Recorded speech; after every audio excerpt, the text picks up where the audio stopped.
Salut à tous, c'est Lunaris. Aujourd'hui, le test d'un kit de panneaux solaires de chez Anker.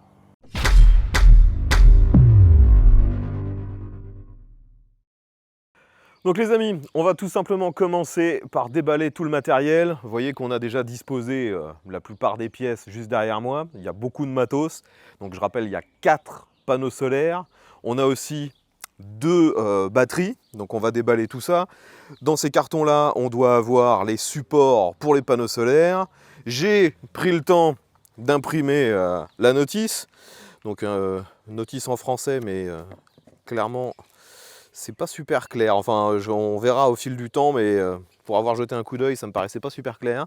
On a des câbles qui ont été fournis avec. On a une autre notice, mais celle-là est en anglais. Et on a aussi, qui a été livré avec, un boîtier qui permet normalement de monitorer l'arrivée de l'électricité. Donc ça, ce sera installé dans le tableau électrique de la maison. Ça sera très certainement la dernière chose qu'on fera sur l'installation de ce produit. Là, on va se concentrer sur le déballage de tout le matos et l'installation. Donc mise en place des panneaux solaires sur les supports. Donc nous avons réussi à installer un des premiers supports, non sans mal vu qu'il n'y a aucune notice. On a juste trouvé une photo, je ne sais pas si vous la verrez, une photo sur le site de Anker. J'ai l'impression que c'est pas encore finalisé, qu'il y a plein de liens en fait qui devraient emmener vers les notices qui ne fonctionnent pas. Donc là vous voyez le frangin qui est en train d'installer un autre support. Donc c'est des profilés en alu, comme on vous a très rapidement montré lors du déballage. C'est assez facile à installer, hein. On a la visserie qui est bien sûr fournie, les outils qui sont fournis également. Et donc vous voyez, hein, on peut installer ça très rapidement, il faut juste comprendre comment ça s'installe. Et après, il y a quelques possibilités de réglage, vu qu'il y a, vous voyez, différentes fixations afin de changer l'inclinaison. Donc il va bien sûr falloir faire ça sur les 4 panneaux. Et ce qui est un peu dommage par contre, c'est que le système ne permet pas de mettre les panneaux dans l'autre sens. On est contraint de les laisser en format horizontal, si je peux dire. On l'attrape par le coin. On l'attrape par le coin. Maintenant, on le met au sol. Voilà. Hop.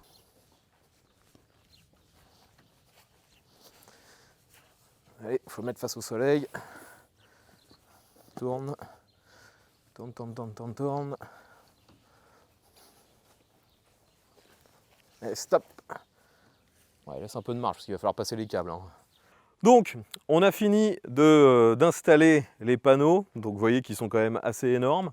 On en a encore un qui est à l'envers. Ça vous permet, ça me permet de vous montrer que derrière, on a donc le câblage. Donc, il y a 2 câbles, un plus et un moins, tout simplement. Et il va falloir maintenant qu'on relie l'ensemble des panneaux aux batteries. Donc, d'ailleurs, on va commencer par déballer les batteries. Donc, on a déjà un petit peu déballé. Ça, c'est le câble qui permettra de relier tout le système sur une prise secteur afin que l'électricité puisse repartir dans la maison. Là-dedans, qu'est-ce qu'on a là-dedans?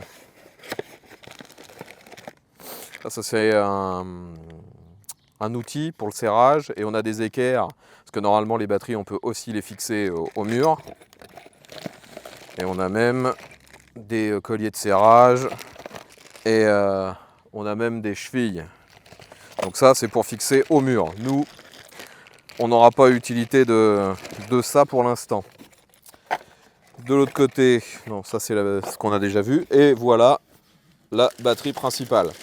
Donc je vais essayer de sortir ça d'ici pour vous la montrer. Ce qui est bien, c'est qu'elle a une forme qui permet de la saisir facilement. Donc c'est relativement lourd. C'est une batterie lithium, bien sûr. Donc voilà, la SolarBank Pro. Et on a aussi tout un bandeau de LED.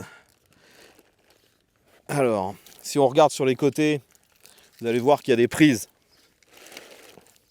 c'est là qu'on va brancher les différents panneaux solaires. Vous voyez qu'il y a deux prises par panneau, tout comme il y a 2 câbles par panneau. C'est bien conçu pour en mettre 4. Et en plus de tout ça, on a un deuxième carton qui est une extension de la batterie.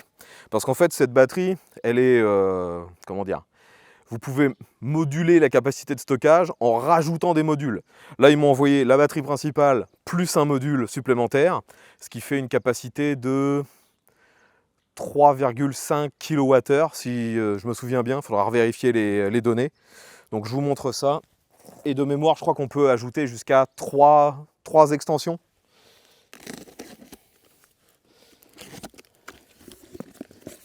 Allez, un carton dans un carton.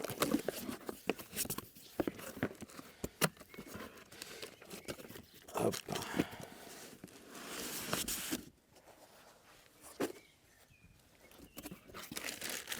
Hop. Et donc celle-ci, vous voyez qu'elle est légèrement différente. Elle est un peu plus petite. Et on a une prise juste ici. Ça, c'est la prise d'extension. Parce qu'en fait, celle-ci va venir en dessous de celle-là et se brancher ici. Elles s'emboîtent les unes dans les autres.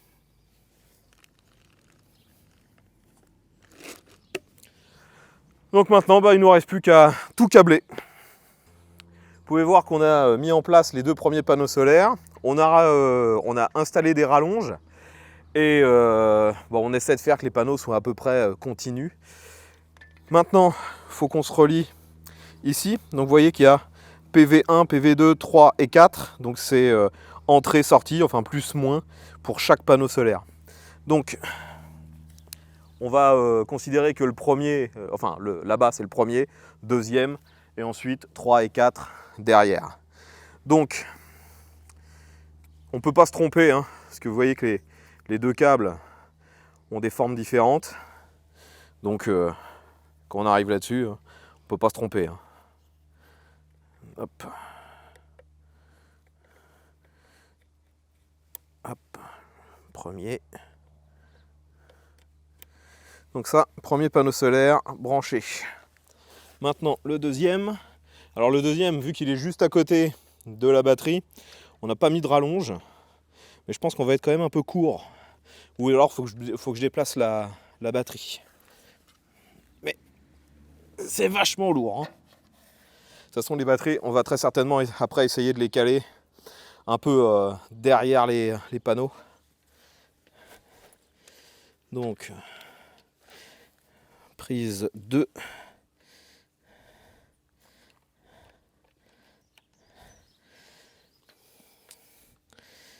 Et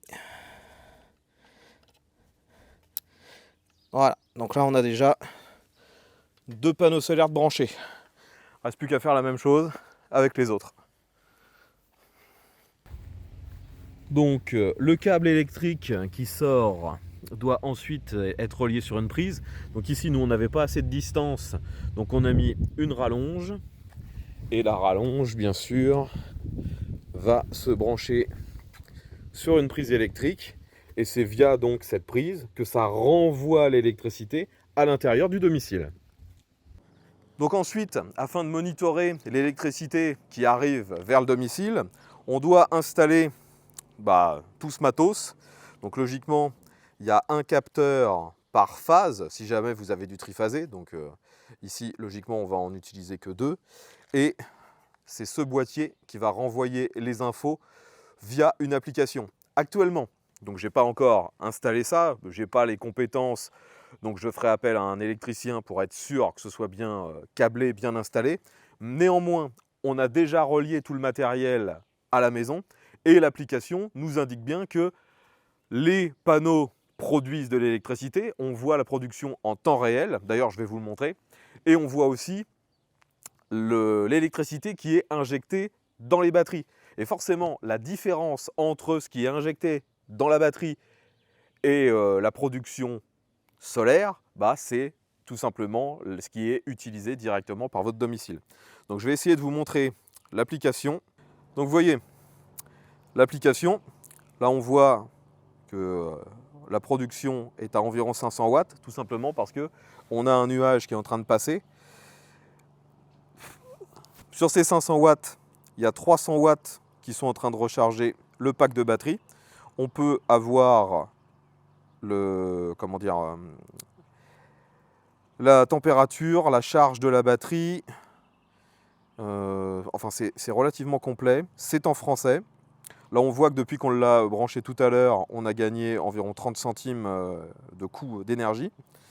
Et on a la production en temps réel. Par contre, la sortie, on voit que pour l'instant, ça reste à zéro, tout simplement parce que, logiquement, du moins je suppose, que c'est ce boîtier qui va nous renvoyer cette information.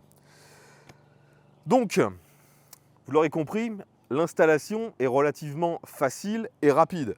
Il vous suffit de mettre les panneaux solaires en place, c'est ce qui prend le plus de temps. Ensuite, le câblage, c'est très rapide et vous reliez ça à votre maison et c'est bon, vous avez instantanément une production d'électricité. Maintenant, il faut quand même installer ce truc-là si on veut que l'application gère d'elle-même la répartition de la production, de la gestion de la batterie pour que ça s'adapte en temps réel à vos besoins. Donc moi, comme je vous l'ai dit, je vais faire appel à un électricien et je vais vous montrer comment ça fonctionne une fois qu'on aura réussi à installer ce truc-là. Donc les amis, tout le matériel est maintenant installé. Et d'ailleurs, depuis plusieurs jours, voire même plusieurs semaines. Donc j'ai fait installer le boîtier qui permet de calculer en fait la consommation du domicile et ensuite de demander à ce que les panneaux solaires et tout le système renvoient exactement la même quantité d'électricité, si je peux m'exprimer ainsi, pour compenser la consommation du domicile. Donc j'ai fait installer ça par un professionnel. Ça fonctionne parfaitement et c'est même bluffant à quelle vitesse ça réagit. J'ai eu l'occasion de faire différents tests. J'ai pris des captures d'écran de l'application qui permet de gérer tout ça. Et vous allez pouvoir voir que lorsque la maison est, on va dire, au repos, quand on a juste peut-être une télé qui tourne, ce genre de choses, la consommation est aux alentours des 300-400 watts, un peu plus, un peu moins, ça varie. Et donc, en permanence, on a le système qui renvoie exactement la consommation, ce qui fait que ça tire zéro sur le réseau EDF. Et lorsqu'on a besoin de plus, par exemple, il suffit de lancer une machine, un sèche-cheveux, n'importe quel appareil qui chauffe, on sait que tout ce qui chauffe consomme beaucoup, et bien instantanément, vous allez avoir le matériel qui compense en renvoyant le plus possible. Donc le plus qui est capable de délivrer cette batterie, c'est 800 watts. Donc malheureusement, si vous consommez temporairement plus de 800 watts, le reste sera puisé sur le réseau électrique. Et c'est instantané de nouveau. Pour l'utilisateur, il n'y a pas de coupure, il n'y a pas de défaillance, d'attente. Tout fonctionne hyper bien, hyper simplement.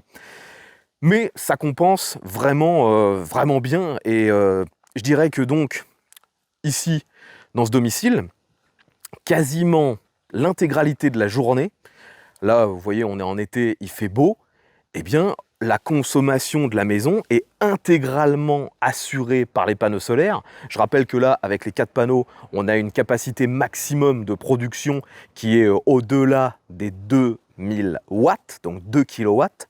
Donc forcément, la maison, elle consomme à peine 300-400 watts. On est largement au-delà. Donc dans ces conditions-là, le surplus généré par les panneaux est directement injecté dans la batterie.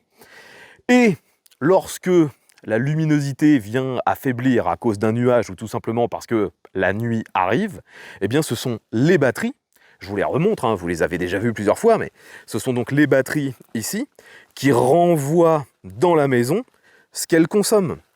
Donc finalement, actuellement, on a la maison qui est presque en autonomie. Elle ne consomme quasiment rien sur le réseau EDF. Ça sur les 2/3, voire les 3/4 de la journée. Et en fait, pour que la maison soit presque autonome sur 24 heures, il me faudrait une ou deux batteries supplémentaires. Parce que là, je vous l'ai dit, donc on a une batterie, celle-ci fait 1600 Wh. On a l'extension en dessous qui, elle aussi, fait 1600 Wh, donc 3200 Wh. Et la maison, une fois que le soleil est parti à l'horizon, donc au-delà des 19 heures, les panneaux ne sont plus en plein soleil, donc ils produisent presque plus rien. Donc on va dire de 19 heures jusqu'à 7-8 heures du matin, il y a très peu de production. Et actuellement, ça compense pas complètement ce que consomme la maison dans les périodes où il n'y a pas de soleil. Donc ça, c'est aussi à prendre en compte. Quand vous allez créer votre kit, parce que sur le site de Anker, vous avez différentes propositions sur ce modèle. Je rappelle, c'est le Anker E1600. Mais vous pouvez très bien l'avoir avec 2 panneaux solaires, avec 4 panneaux solaires, avec une batterie, 2 batteries, 4 batteries. Enfin, vous prenez ce qui vous est utile et surtout, il faut que ce soit dimensionné en fonction de vos besoins. Donc clairement, ici, les 4 panneaux solaires, c'est très bien, c'est même un peu trop par rapport aux besoins de la maison. Et ça fait que on se retrouve vite dans des journées très ensoleillées comme aujourd'hui à avoir au milieu de la journée les panneaux qui ont déjà rechargé l'intégralité de la batterie.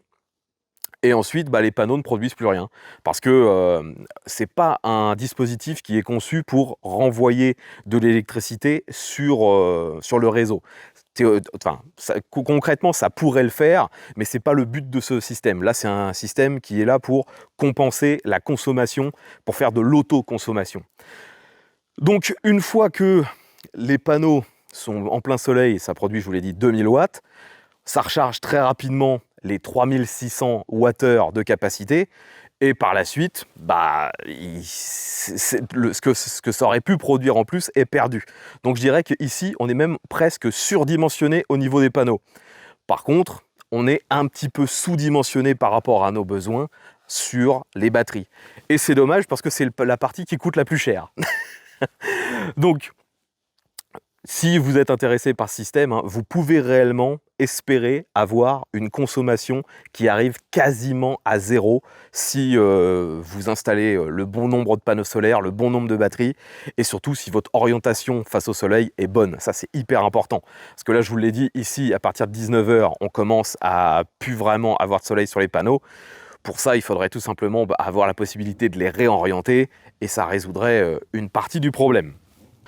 Donc vous l'aurez compris, le but d'un système comme celui-ci, c'est quasiment d'utiliser uniquement l'énergie solaire et presque plus rien qui vient du réseau EDF afin de faire chuter drastiquement le prix que ça vous coûte en énergie. Les limites, je vous l'ai dit, sont déjà au niveau de la puissance délivrée parce qu'on ne peut pas dépasser les 800 watts. Donc si votre consommation moyenne est déjà supérieure à 800 watts, sachez que vous ne pourrez pas arriver à une compensation totale. C'est juste pas possible. Là, ça ne peut délivrer que 800 watts au maximum. Mais si, comme ici, vous avez une consommation un peu plus faible et des pics au-delà des 800 watts, franchement, ça reste très intéressant afin de faire baisser votre facture d'énergie. Mais bon, le matériel n'est pas donné. Et il va falloir le rentabiliser sur le long terme. Donc, le matos que j'ai derrière moi, donc un kit avec les 4 panneaux qui ont la plus grosse puissance, c'est les panneaux de 540 watts chacun. Donc il y en a 4, on a 2 batteries. Le kit qu'on a ici vaut actuellement 3600 €. Si vous voulez la même chose avec encore plus de batteries, ça peut monter à environ 5000 €. C'est vraiment les batteries, les parties qui coûtent le plus cher. Donc on peut se dire que ce sont des tarifs énormes et que ça va être très compliqué de rentabiliser ça sur le long terme. Finalement, je pense que c'est faisable parce qu'en fait, le matériel que vous voyez derrière moi est garanti 10 ans et ils annoncent même une capacité de fonctionnement pour les batteries qui est à 15 ans. Donc, même si vous avez une charge-décharge complète des batteries tous les jours, vous savez que ça c'est conçu pour durer logiquement 15 ans. Et là, clairement, c'est à vous de faire le calcul. Est-ce que le gain que vous allez avoir sur votre facture d'électricité au bout d'une dizaine d'années ou d'une quinzaine d'années, peut être au-delà du prix du matériel. Et logiquement, oui, ça devrait être au-delà du prix du matériel. Surtout si l'électricité continue de voir son prix augmenter, ce qui est le cas depuis maintenant plusieurs années, et c'est toujours sur une pente ascendante, hein. Et gardez à l'esprit aussi que c'est un produit facile à déplacer, donc même si vous étiez amené à déménager, vous pouvez remballer tout le matériel et mettre ça dans votre nouveau domicile. Aujourd'hui, vous voyez qu'on a un kit qui est conçu pour un jardin, pour être mis au sol, mais ils existent aussi dans des variantes où on peut mettre ça sur un balcon, où on peut mettre ça sur des parties en dur. Donc de nouveau, hein, si vous êtes intéressé par ce genre de produit pour vraiment baisser votre facture d'électricité, dimensionnez bien ce qu'il vous faut. Ne prenez pas trop de matériel qui vous serait inutile. Là, comme je vous l'ai dit, on a déjà presque trop de panneaux solaires. À l'inverse, on n'a pas assez de batterie. Il nous en faudrait au minimum une supplémentaire. Mais c'est déjà très bien. Là, actuellement, on passe, comme je vous ai dit, environ 75% de notre temps avec une consommation à 0. Il n'y a rien du tout. Et j'ai vérifié sur le compteur, hein, le compteur indique bien consommation 0. C'est hallucinant. Et franchement, je trouve que c'est un produit qui mérite d'être connu. Parce qu'il y a plein de gens qui ont des difficultés maintenant financières à cause de l'énergie. Je pense que ça pourrait leur aider et je trouve qu'il devrait même y avoir des subventions pour ce genre de matériel. Enfin voilà les amis, je pense maintenant vous avoir tout dit sur ce kit de chez Anker Solix, le E1600. Si vous voulez en savoir plus, vous trouverez bien sûr un lien dans la description. Je rappelle que si vous êtes intéressé, lisez bien tout le descriptif et regardez bien les variantes qu'il y a sur ce matériel. Vous pouvez l'avoir avec peu de panneaux, beaucoup de panneaux, peu de batterie, beaucoup de batterie. Ce sera bien sûr des tarifs différents, mais dimensionnez-le en fonction de vos besoins. C'est vraiment ça le plus important. Si vous avez déjà utilisé ce matériel ou du matériel équivalent d'une autre marque, n'hésitez pas dans les commentaires à nous dire comment ça s'est passé pour vous. Et également, si vous utilisez ce genre de matériel depuis très longtemps, donnez-nous votre retour d'expérience. Est-ce que vous avez eu des problèmes? Si oui, lesquels? Ce sera intéressant de savoir à quelles difficultés vous avez eu à faire face. Aujourd'hui, logiquement, sur ce matos, il n'y a pas d'entretien à faire. Il faut juste nettoyer de temps en temps les panneaux pour qu'ils soient bien efficaces. Mais sinon, c'est vraiment du matos sans entretien, j'en bafouille. Voilà tout ce que je pouvais vous dire, hein. De nouveau, pour moi, c'est vraiment quelque chose d'utile. J'espère que cette vidéo aura été utile pour vous. Si c'est le cas, pensez à mettre un petit pouce vers le haut, à partager celle-ci sur les différents réseaux sociaux. Et j'espère que, comme ici, vous arriverez, vous aussi, à avoir une maison qui produit quasiment l'intégralité de ce qu'elle consomme en électricité. Allez, je vous embête pas plus longtemps. Merci d'avoir partagé ces quelques instants avec moi. Je vous dis à bientôt. Et à tous!